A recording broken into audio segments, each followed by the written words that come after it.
From Rule 62 Studios in Bossier City, Louisiana, this is The Grouch and the Brainstorm.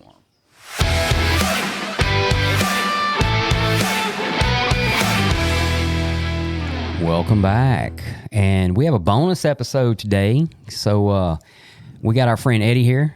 He's going to help us record this bonus episode. It's going to be his story. First, I'm Mike. I'm here with Jill. Hey. And Matt. Hey, hey. And as always, on a bonus episode, we don't do a whole lot of talking. We let our guest do the talking. Noted.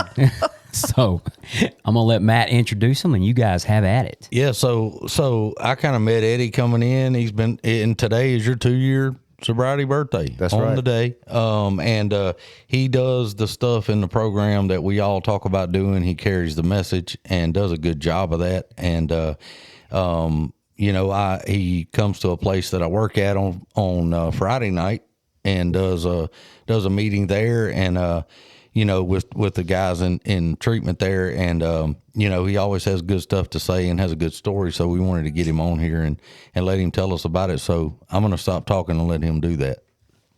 All right. Thank you, Matt. Yeah, have Thank at you, it, Mike. Ed. Thank you, Jill, for all having me here. It's an honor and a pleasure. Anytime that you're asked to get up on the podium, or in this case, a podcast, to tell your story, it's a real honor. So I won't take it for granted. Anyway, I'll just dive right in, I guess. So I grew up in Shreveport, and to a low-income family. You know, we all have two sides of our family. I have one side that is extremely Christian, and the other side were criminals and alcoholics and that type of thing. And so I've been exposed to both sides as a kid. Something was wrong with me from the very beginning. I probably could have used a drink at 4 years old, but I didn't get one until about 10. At 4. Thirsty. I was very like a Snoopy type kid. I went through everybody's things, and I found some stuff in my parents' bedroom that I shouldn't have. To be exact, I'll tell you, there was a big, I'm telling my age now, this is back when VCRs were being used. And so I reached, digging through the drawers, and I found a VCR tape that had an X on it. Uh-oh. So I did some research on that, and it was not X-Men. It was the alphabet all the way up to X. They always leave out Y and Z. I don't get it. So then I learned how to do some things that people do that produce a certain feeling, and anyway, make that. I don't want to go down that rabbit hole, but I like that. Don't take Matt down there. I did that for a long time. You were how old when that happened? I was probably 8 or 9. Okay. So anyway, I've started being a very curious kid, and so really my addiction started with fire. All right. I don't know if that has anything to do with me being an Aries, but it is what it is. In our bathroom, only in Louisiana, I believe, people have carpet in their bathrooms, but we did.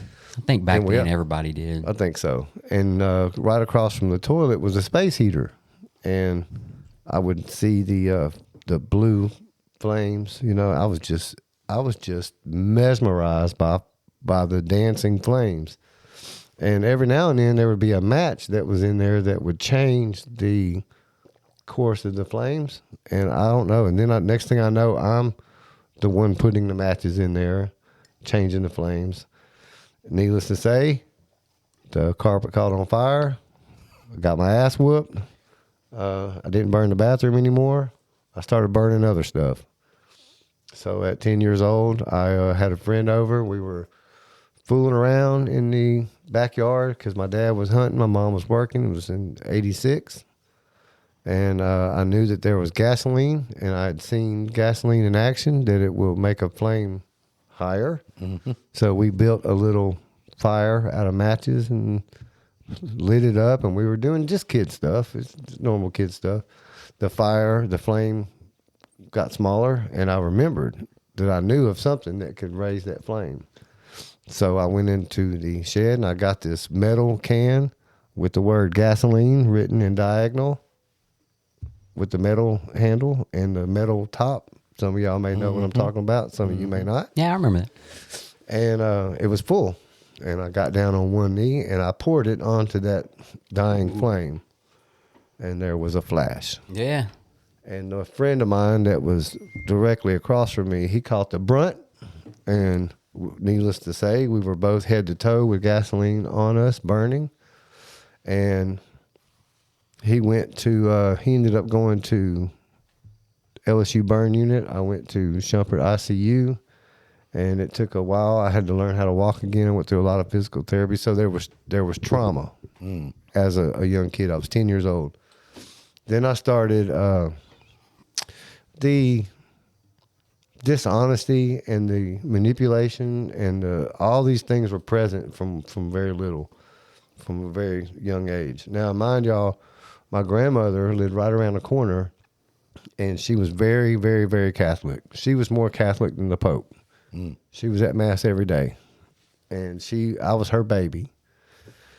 So she ended up hearing the explosion, and she came around, and she had to witness this, and I can only imagine what she endured that day. But so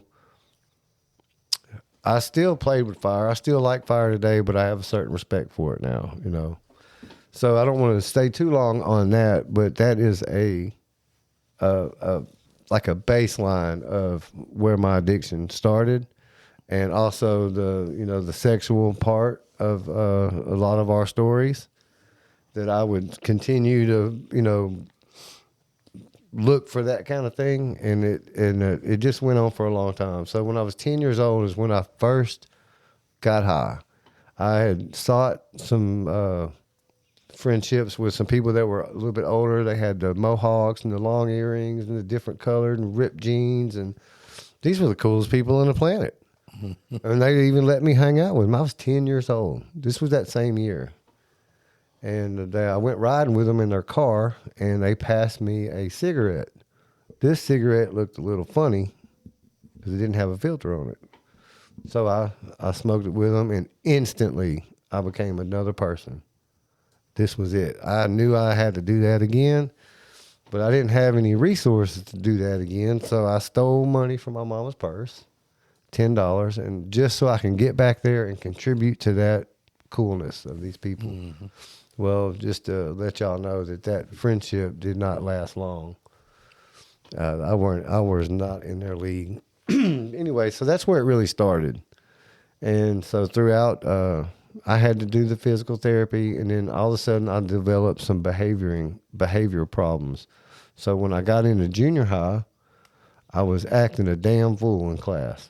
Basically, I was always in trouble. I was cutting up, and now, I don't think that they had PTSD knowledge back then. They do now, but I believe I suffered from PTSD from that. So I ended up having a shrink. I was in group therapy. They put me in special ed. I was in the T building, and there was kids in there throwing spit wads, and one kid may have had a propeller on his hat, and they were making funny noises, and I was thinking to myself, this is not where I belong. I know I ain't crazy. And so, I didn't take any of the psychiatric care seriously. And anyway, I ended up going on to high school, drinking hard on the weekends like everybody else. All the other kids were drinking.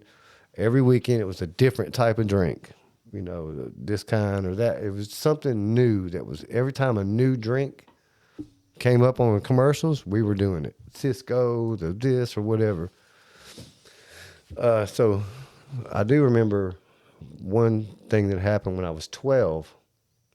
Across the street, there was a guy that went to the Army that had came home, and he had a huge bash. It was a huge party, a couple of kegs. I remember going to that party, and I woke up the next day face down in my front yard. I didn't even make it home. That was at 12 years old. So some of us were born alcoholics. I don't know if that's the case with me, but I know that I had all the traits from a very young age. So on through high school trouble, I started getting arrested when I was 17. And by the time I had reached the age of 21, I thought that my problem was Shreveport and the people in it. So I packed me a duffel bag, and I moved to Los Angeles. I got on a Greyhound. It took 42 hours to get there. I landed in the Mid Wilshire district. It's all Koreans. Wilshire Boulevard.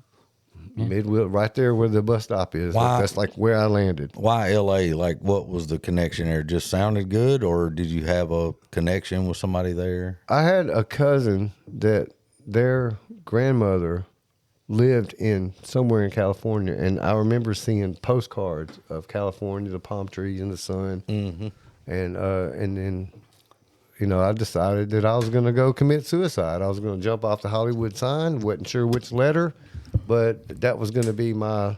That reminds me of Matt's "Living the Dream" Right. comment he makes.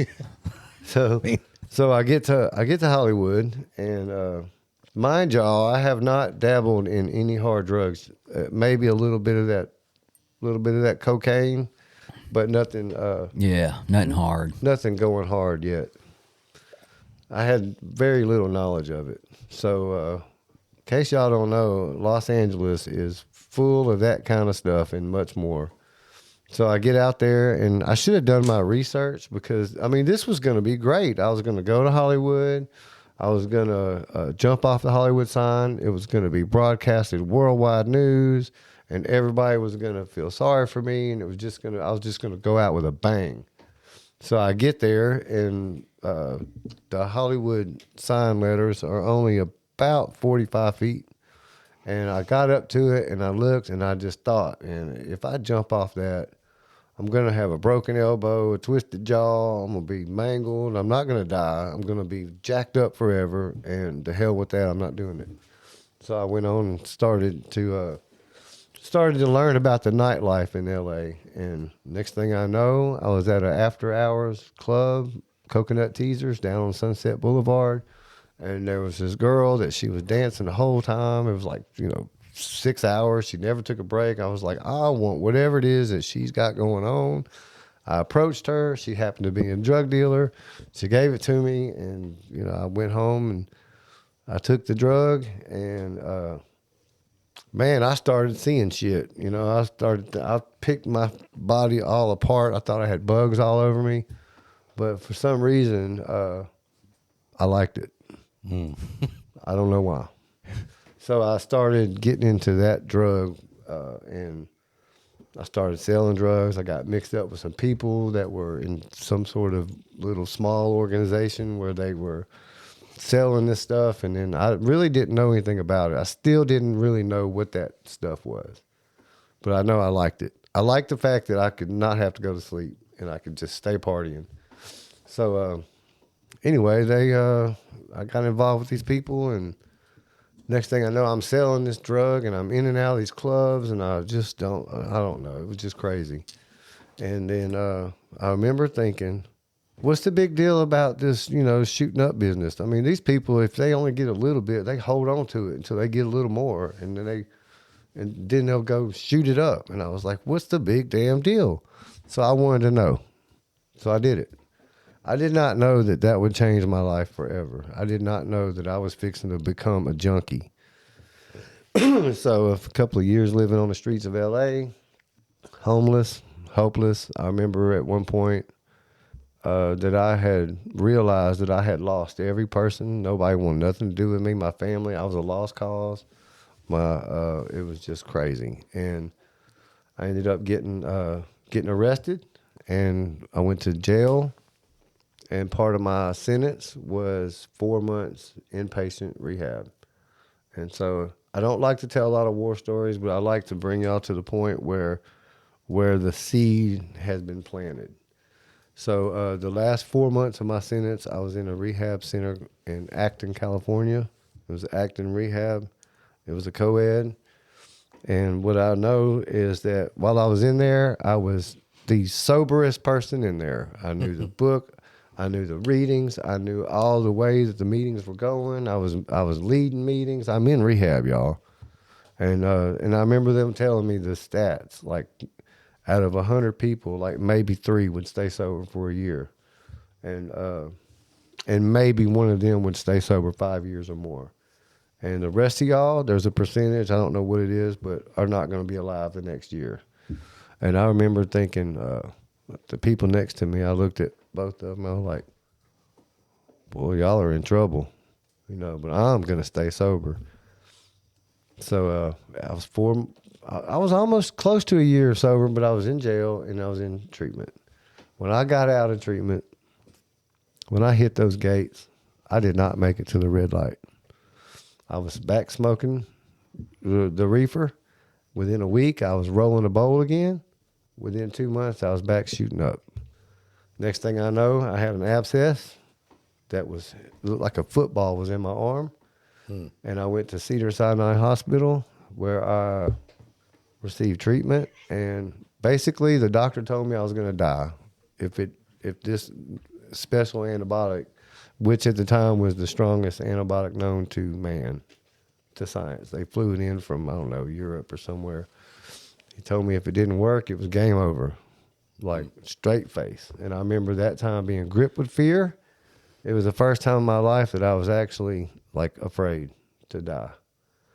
And so after 9 days, it actually worked. They taught me they put this PICC line in and taught me how to take this medicine at home. The Nursing Association of California took my case, a pro bono deal, and they sent a van and they unloaded all this crap at the house, the thing that you roll around that you hang the medicine on, and they taught me how to use this. Well, the bright idea came out. I was like, ding. I was like, wait a minute. I don't have to stab myself anymore. They just put an express line in. I was like, hell, this is a junkie's dream come true. And it's just crazy. So basically I'd put a little too much in there. And when I was running the saline, it hit, and I went to shaking and convulsing, and it was, and I think I had a pistol. I was going to shoot myself, but I couldn't, shaking so violently. And what I did was I stood up and I grabbed that sumbitch and I pulled it out of my arm and I threw it across the room. And then I was on the next thing smoking back to Shreveport. That was in the year 2000. But I wanted to mention something that touched me deeply when I was in treatment. So I was in treatment when it turned from 1999 to 2000. When the world was going to end. Y2K. Yeah. I was in there. And I was in the chapel. This was in December, mid-December or so. And there was a man that was a heroin addict that he'd been on heroin for 50 years. And he had done more than 30 years in prison already. And he was tired. I could tell. He was up there on the piano, and he was singing a song called Angel Baby by Rosie and the Originals. It's in the 40s. This man was singing. I could not help but to sit right next to him while he was singing this song. And when it turned 2000, at 12:01 a.m., January 1st, 2000, they found that man in a bathroom with a needle in his arm dead. And I remember being touched. And so anyway, so when I got out, that happened to me, and I ended up back home. And then it was like that whole life that I lived in California did not exist. We have this amazing ability to just a built-in forgetter, I think. Yeah, it's exactly what it is. And that's what happened to me. And when I came back, I was working at a strip club. I'm just still don't think there's an issue, because as long as I'm not doing that. And I want to remind y'all or tell y'all that when I was in California, I attended a meeting outside the treatment center at the Volunteers of America. It's on 6th and San Julian, and that is right half a block away from what's known as Skid Row. Yeah. And I saw Skid Row with my own eyes. I smelled it. I seen the naked babies running in the street. I've seen it. This is the worst place on earth that I can imagine that I've ever seen. And I do remember in my heart feeling, as long as I ain't that bad. That's what a junkie is. Mm-hmm. That's what alcoholics and junkies look like to me, and that's what it looks like to me. So I had that idea that as long as I'm not living like that, I'm all right. I'm doing the same thing they're doing. I've just had a little bit more resources.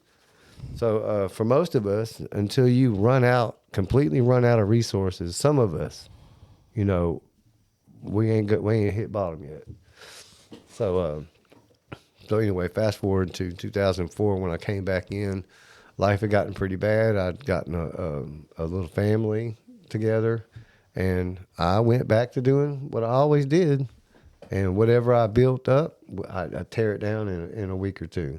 Back up, just say you got a little family together, like Right. You had a significant other and some children, or Yes. So did you find one and adopt them, or well, similar. I met a girl that I knew in junior high, and she supposedly, well, she was pregnant when we hooked up. I didn't know she was. She didn't know she was. When the baby came, I did my math, and I was like, wait a minute. This ain't Math lining ain't up. mathing. So the little girl was not biologically mine, but I still, I had some sort of goodness in me to where I wasn't going to turn my back on a girl I'm dating who I said I loved, and I wasn't going to turn my back on this child that doesn't have a dad. And here I am playing that role. So after she was born, maybe a couple months later, she got pregnant with my first biological son. okay, gotcha. Okay, so I'm following you now. I know I jump around a lot. That's okay. I'm not real good at this. No, you fine. We'll is great. we'll keep you kind of. Yeah, there you go. That's why I need y'all. So rocking on, I went to another fellowship. We were talking about that other. There's other fellowships. I went into one is known as NA. And because at that point, it was clear that I was a junkie. I did not think I was an alcoholic because I didn't end up in the hospital or whatever. So I would get about 30 days, 60 days of sobriety, and then I would go back out. And then I'd stay out there for a little while and get bad, and I'd come back in. And then I would network some people. And in 2004, I met somebody that helped me get a job. I got into the sheet metal trade, and I entered into an apprenticeship in 2006. By this time, I had already lost that first family. And I don't know, we just drag people through the mud, kids. It doesn't matter who it is. They're going to suffer. Yeah. They're going to suffer. And so I ended up meeting, when I got into school, I met this girl who I ended up marrying, and she ended up having schizophrenia. And I don't know if y'all know what that's like, but it's not pretty. I know some people that have it. I've never personally had like really great interaction with someone, but yeah, I get Being it. into a relationship with someone who has that type of a mental illness, and you couple that with alcoholism and drug addiction, specifically marijuana and meth, both of those are like the power pellet for Pac-Man. It's fire. It Yep. just really kicks it off, So I went through a marriage, with all that, in and out. I'm trying to stay sober. She's not. This, that, and the other. And so throughout all these years that I'm leaving a lot of that out because it's just a lot of war stories.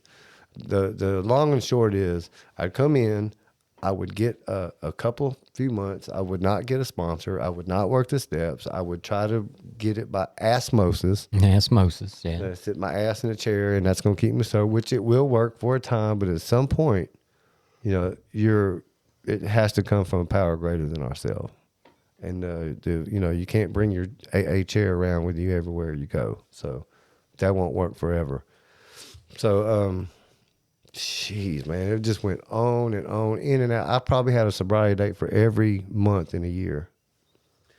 And so I got a sponsor one time, and I attempted to work the 12 steps. We got to the 4th step. When I wrote my 4th step out, it was so freaking chicken scratch sloppy that couldn't nobody read it. And that was part of my sad attempt to save the world. It was just like like it says in the book, half measures availed us nothing. And I just could not grasp this program. And what happened was more and more misery. Throughout my career of drinking and drugging, I flipped a 4Runner with my family in it. They had to be rescued. I got a DWI. And, y'all know all the war stories. I'm sure everybody listening has similar war stories. That's not what makes me an alcoholic, y'all. What I found out until I finally hit a real bottom. I'm going to share my bottom with y'all because I think it's significant. I think it matters. Yeah. And but until I actually hit bottom, which is the point where you stop digging, because there really is, if you're a real alcoholic, there is no real bottom. You can go further and further all the way until, like it says, infinitely into the grave or into an asylum or into a prison, You get locked up, covered up, or sobered up. And that's what I've learned. So, let me just fast forward a little bit further. No matter what job I had, I'm losing it. No matter where I live, they're asking me to leave. No matter what bills I was able to obtain, I can't pay them. It doesn't matter how much money I made. I couldn't keep the lights on. I was just like the real dysfunctional, unmanageable alcoholic. And so in 2014, I lived with my mother, and we were living in Cedar Grove, and I was trying to sell drugs to support my son. That was, like, in my mind, my only way of taking care of him. Where were you at in Cedar Grove? On 72nd. Hey, Right there on Dowdell, baby. my grandma lived on Jamaica off West side. 76. My mom grew up off of 76. Really? Yeah, on Jamaica Drive. Yep. Right there. You can still, the house is still there. Yeah. Yeah. Every now, my sponsor said when he would come over there and pick me up, he said, you'd have to have an armored car to go in there. It's pretty rough. And so in 2014, this is where my bottom is. I'm going to explain this to y'all, and maybe we can, hopefully the listeners can identify, or just, this is what pitiful and incomprehensible demoralization is. This is my truth. This is my bottom. So I'm living in there. I'm trapping at my mama's house, is the new terms of today is. I'm selling drugs at my mama's house. I'm about 140 pounds. I'm malnourished. I'm not healthy. I'm unhealthy. I'm just way out there. My son was about 4 years old, and I was trapped in my mom's in my room, and my mom was knocking on the door. I opened the door, and she's standing there with a plate of food, crying, and I can see the terror in her eyes. I can see the fear and the terror of her. She's looking at like I'm about to lose my son. I don't know how long I was in there, but I remember that it was a small moment of clarity at that moment, right? So I grabbed the food. I don't remember if I ate it or not, and I slammed the door. And what I was doing, y'all, was I was trying to do a shot of dope, and she interrupted. I'd been trying for a long time with something that looked like a question mark. All right, it's rusted and whatever. So I slammed the door, but I forgot to lock it.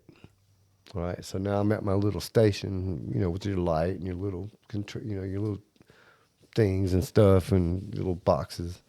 I'm over here at my little office, right? And the door opens up. My son comes in. He's 4 years old, and I could not stop trying to do that shot. And all I could do was yell at him, "What are you doing in here? Get out of here. Just get out." Maybe throw something at him or something to get him to go out. He didn't go out. He investigated. So it came closer. And all I could do is turn my back, and I'm still trying to do it, y'all.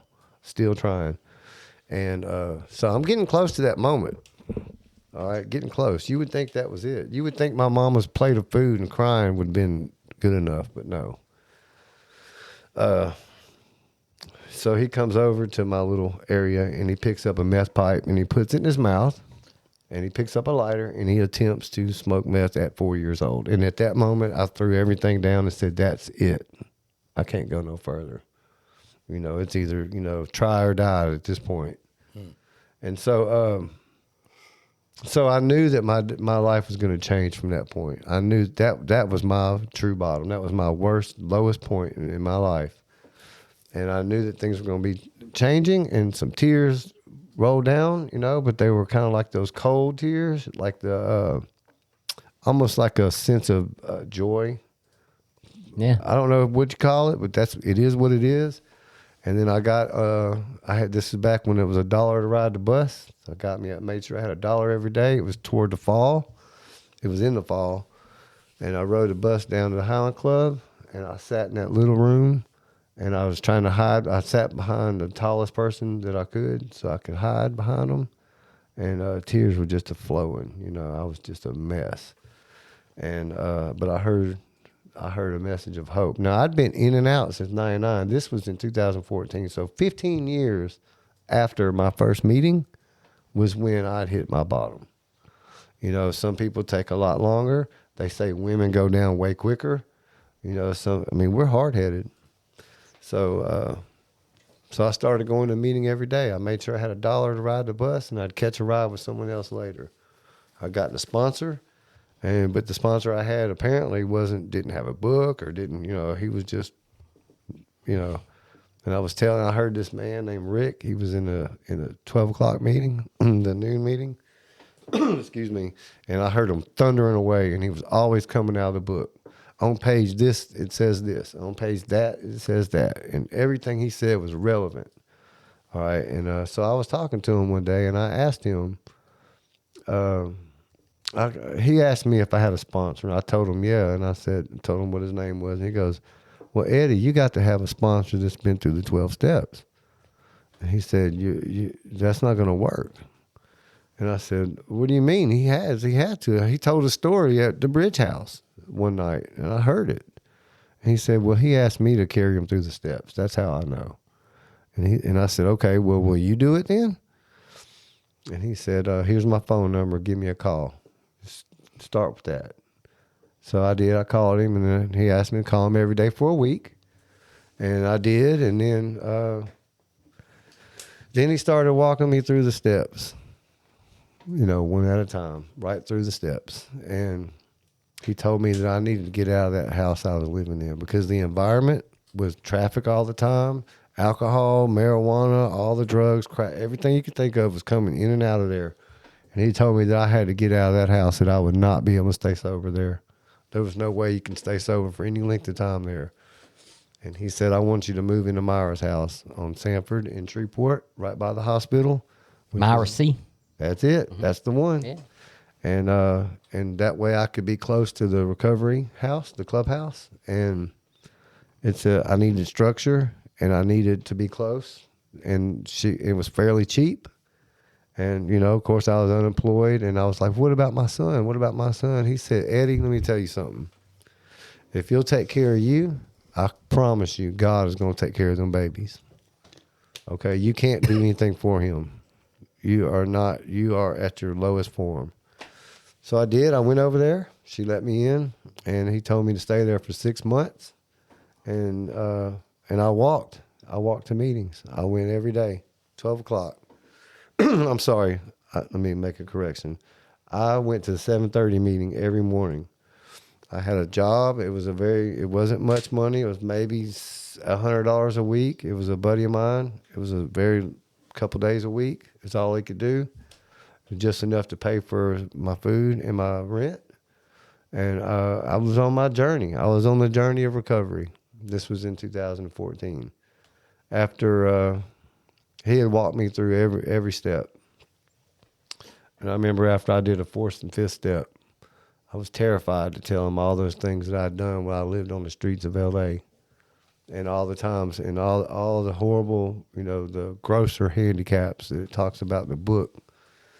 And when I completed the 5th step, he looked at me and he said, how does it feel to be a human? And I was thinking he was going to go, ooh, oh, none of that. He was just looking at me. And but I didn't stay sober, y'all. After 6 months and one day, I finished my commitment at the sober house, and I went back to the environment I was in. And then I went back to my toxic marriage, and he told me, if you go back with her, you're going to have to get another sponsor. Fine. And that's what I did. I got me for a sponsor after that. So more and more stuff, that I told y'all about my bottom, which was my bottom. But what happened is, after I went through the 12 steps and I'd had the awakening and I'd had working knowledge of the program, right, of the steps, what I failed to do was apply them in my life, right? I refused to do the things that worked, the basics. And I wanted the same thing again. I got the house, the car, the job, the girl, and it all came crashing down. And during that period of time, we got into a big fight, and my son ended up getting hit by a car right in front of me, and it was another traumatic experience. So my history from the first traumatic experience was basically, in a nutshell, was one traumatic experience after another. It was always emergencies, once a week, once a month, whatever it was all the time. So throughout my career, I've racked up 26 arrests, 9 felony arrests, 3 felony convictions, and so I'm going to skip all the BS and get to the meat of this story. So in 2022, in April, once again, my kid had been in foster care. He's been in 3 different times. I've always had CPS cases going on, Office of Family Support, just all this crap that goes on with people like us. And I finally got cornered once again. And I remember, so my son had a therapist, and we were at the house, and the windows are all broke out, the plumbing's jacked up. I'm running electric from the house next door and water from the other people, and just crazy shit, right? It's just the way we live. I was living like a savage animal once again. And my son had a therapist that would come to the house, and it was basically an abandoned house. And I'm painting the eve of the house again for the 13th time that day. And the guy comes, and my son was looking at me, and he goes, "Hey, Dad, you're getting old, aren't you?" And I was like, "Well, yeah, so are you. What's your point?" And he goes, "That's why your veins look so bad, huh?" And I was like, oh, shit. My head fell again. I dropped my head, and I said, "You know what?"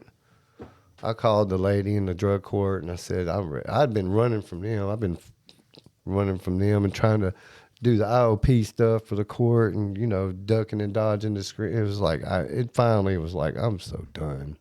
I'm just tired of running from me.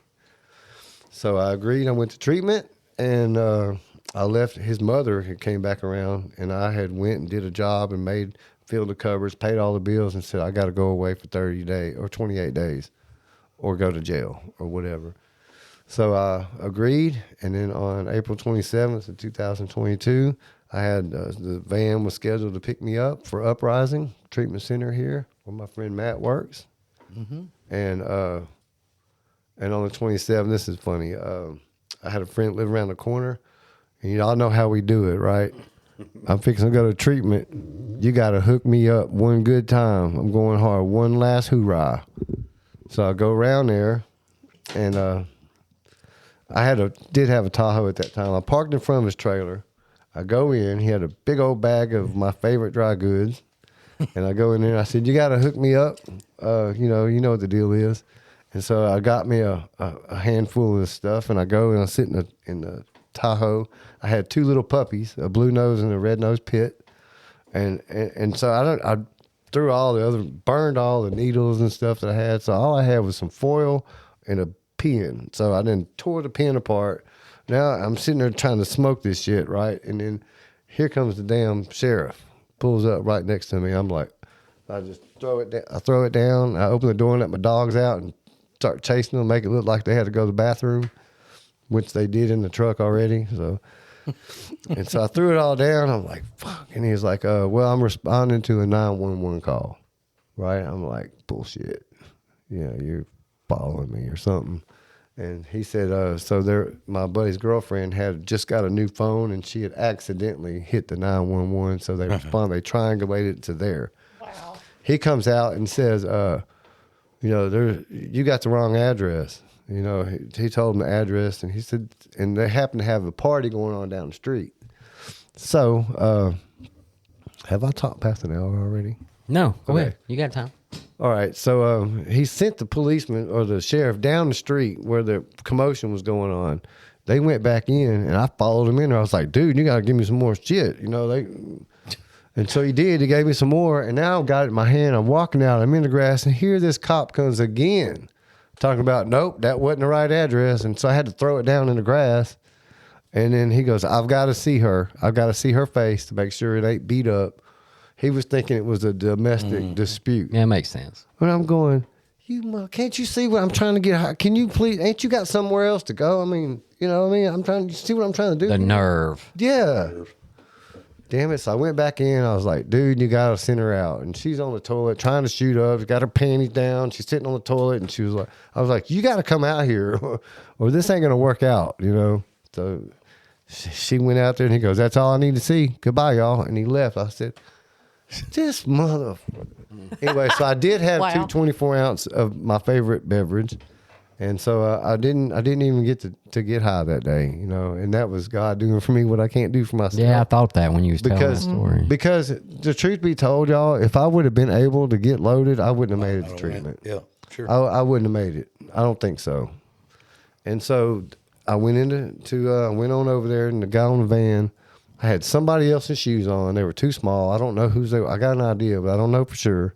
I get the treatment, and I'd left my son with his mother, who's schizophrenic, strung out on meth, and but I didn't really have that much of a choice at that point, right? Maybe I did. I don't know. All I know is the bills were on, all the utilities were on. I'd finally gotten all that, and I got that straightened out, and there was food, and he was supposed to be going to school on the school bus, and all she had to do is put him on the school bus. He'll eat at least once, right? Maybe twice. So I got a treatment. Only thing that mattered at that point was that I was getting sober. And, you know, whatever's going to happen, it's going to happen. It's outside my control. Right now, it's either try or die. You know, it's just the way it is. So I get there, and I was not happy to be. I didn't want to go. I did not want to be there. But I knew that I wanted to get sober. I just wanted to do it on my terms. Yeah. Like, I'll do it, but, like, we're going to do it my way, right? So 2 weeks later, I get a letter in the mail. CPS had taken him into custody one more time. Off to foster care he went. And that was out of my control. I wanted to climb the walls and go save him. And then, thank God, my counselor said, you don't know where he's at. What are you going to do? Go door to door until you find him? And you don't think you're going to go to jail when you do that? She said, you need to sit your ass down and sit this one out, basically. And I really was worried about those 2 puppies I was telling you about, them 2 dogs. I was like, I got to get out of here and take care of my dogs. And she was like, you are so screwed up. You need to sit still. You probably need to add a week to your stay here. So anyway, make all this come to a head here. I was up in the wash house at the treatment center. And I've always had this attitude that I didn't ask to be placed on this planet. I didn't ask to be here. Therefore, my behavior is pretty much admissible in the court of law. You know, like y'all had to behave. At the same time, you're going to have to excuse my behavior because I wasn't asked to be here, or I didn't ask to be here. Well, that thought came to my mind in the wash house. You know, like something like this. You know, you're right. You weren't asked to be here. You were put here for a reason. There's a reason why you're here. And that thought came into my mind. I was like, it dawned on me, the last sentence in our AA preamble. That's why I asked them to read it again out loud at times. Our primary purpose is to stay sober and help other alcoholics to achieve sobriety. That came to me in the treatment center. So when I got out of treatment, I went straight back to Myra's house. I went to my house where I was, and I had to white knuckle it because I had a interview with Myra, and she agreed to let me go back. So I stayed there 6 months. In that 6 months, I started the journey again. You know, I tried to get Rick to sponsor me again. He wouldn't. So Lane ended up sponsoring me for a short time. Rick would not, he wouldn't have anything. I done dragged that man through the hell, you know, that sponsees do, the sponsors. You know, the thing is, when I got a year sober, Rick told me that after I carried the audience through the steps the way he took me, each step by step, I told the audience how I did the steps. Right out of the big book. Not the worksheet, not this and that, not, you know, out of the big book in the 12 and 12. And then Lane couldn't make it to my speaker meeting that night, but Rick did to introduce me. And after I had taken the audience through the 12 steps, Rick was sitting there. He was just amazed. He said, Eddie, you don't have to go through 1, 2, 3 again. You've already made those steps. He said, what you have to do, you have working knowledge of the 12 steps. You need to apply them in your life. You need to start applying them in your life. Put them to action. That's part of the tools that we have in that little toolkit that we get. Mm-hmm. You got to put them to work. He started to sponsor me from that day forward again. And so I want to tell y'all what's happened since I've gotten sober this time. You know, I did 6 months at Myra's house, and then I went over to Terry Nation's house, and I lived. So I did 14 months in sober living, which was beyond the first try when I set a goal, a commitment, do 6 months, and then whatever. This time I sat still. And in that time, remember I told you I had that little job, was making maybe $100 a week. Then I got another job that was making maybe $200 a week or something like that. And then I got another job where they gave me a company truck. Now I'm in sober living. I got a company truck. Now I'm somebody special. Now I'm the man, right? I am the man. I've got a little prestige here or whatever. I got the ego and pride. And so these people I was working with, they're all using. They're all spun out all the time. They're smuggling weed in the truck and whatever. I was like, my God, I can't seem to get around this, you know. And I went to the boss. I'm telling him, you know, my sobriety is everything. You know, I'm going through drug court. I reinstated into that FPC2 program with the juvenile court in an attempt to get my son back. You know, it was part of the whole thing. It's different from drug court. Drug court, like, you will get sober or you'll die, you know. You go to jail. Something. You or worse. You're going to get... They're going to build you a new jail. Yeah. Yeah, they don't play around. And Gina is the warden. I heard.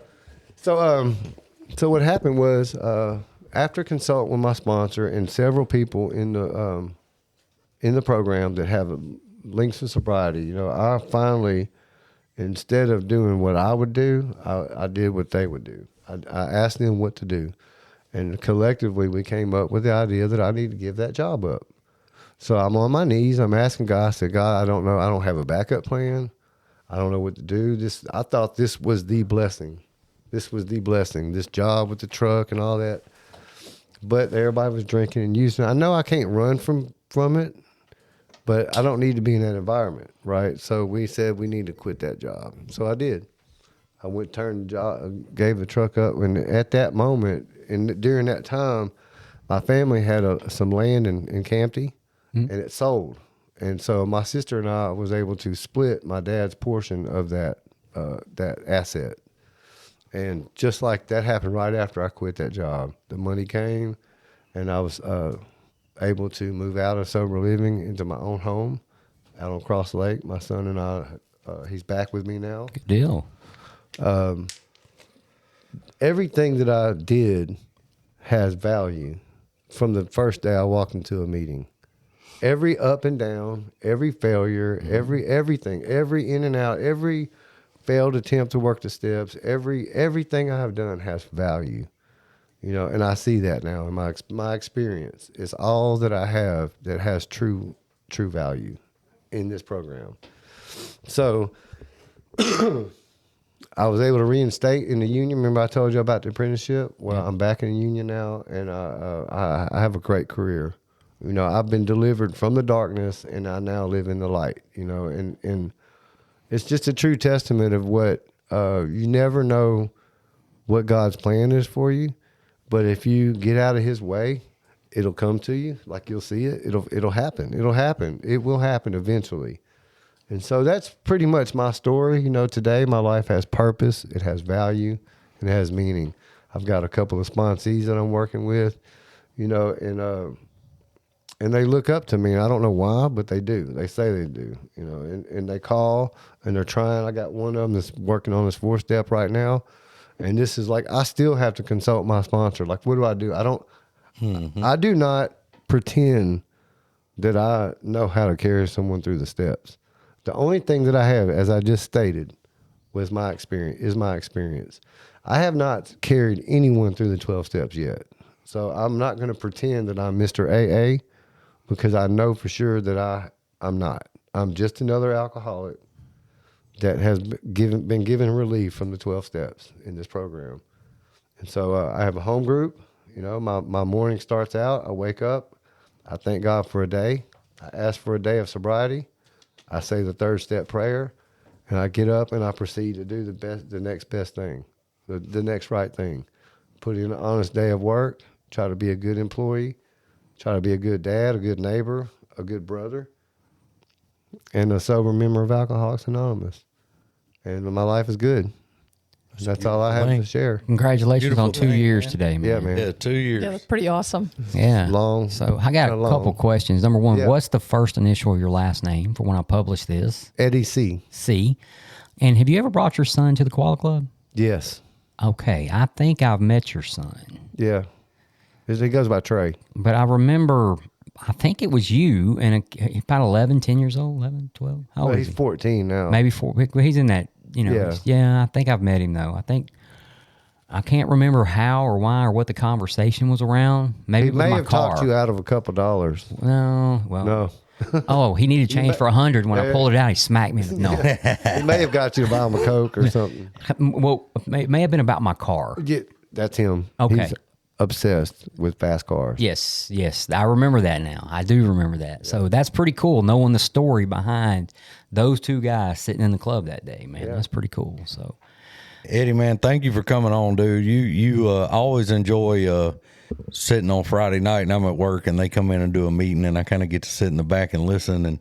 And I always need to hear something when you guys come in there, and y'all do a lot, and you get out and are involved, and that's, if you're listening to this, 2 years of sobriety, listen to what the man just said. What does he do every day? What does he?